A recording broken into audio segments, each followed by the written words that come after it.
are you to judge? We are back with part 9. We took a little bit of a break for the Thanksgiving holiday. I hope everybody had an amazing Thanksgiving. Comment what your favorite food was. Mine personally, sweet potato casserole. That's just my jam. But anyways, last time we left on a little bit of a cliffhanger. We were at the end of Judges chapter 12, and we saw the Ammonites had Israel captured, and they had taken over a town called Gilead. Now, Gilead's leaders weren't a huge fan of being taken over, and they said whoever can get the Ammonites out will rule Gilead, and that's where we left off. We're going to be in chapter 11 and 12 of Judges, so yet again, go read it for yourself to get all the nitty-gritty details of the story.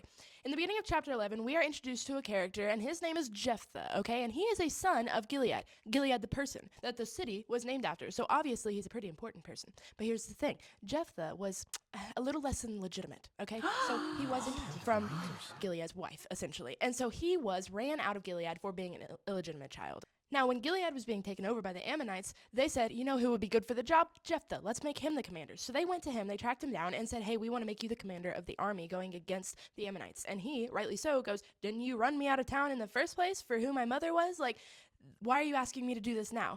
And they said, if you get victory over the Ammonites, you will rule Gilead. And so Jephthah responds, giving glory to God, and he says, if the Lord gives me victory, you mean that I will rule over Gilead. And they agree to this. Jephthah, after agreeing to lead the army, the first thing he does is reach out to the king of Ammon and basically ask them why he's attacking the Israelites. And he says it's because of a land issue. And Jephthah then kind of responds with valid points, talking about how they did not take the land. The Israelites did not violate the land, and the king of Ammon didn't care. And so the war ensued.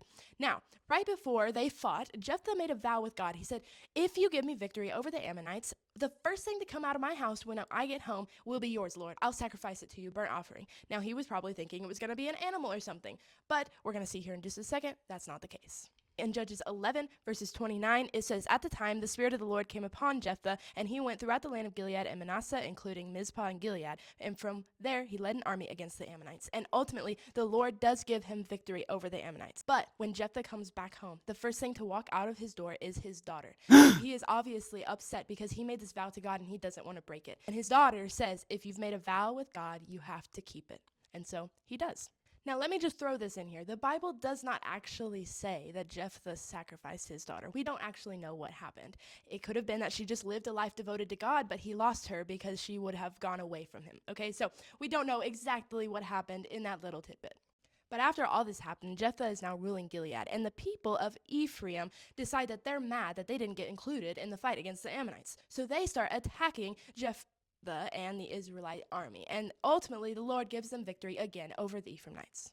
So after both of these victories that the Lord gave Jephthah, he becomes judge and rules for 6 years before passing away and is buried in Gilead, where he was run out of as a child. So we see that God restored Jephthah back to his rightful place in his hometown. And next week, you don't want to miss it. We're going to be talking about a couple judges, but one of the most well-known judges is on the docket for next week, Samson. So you don't want to miss it. It's going to be a great one. I hope you guys are having an amazing day.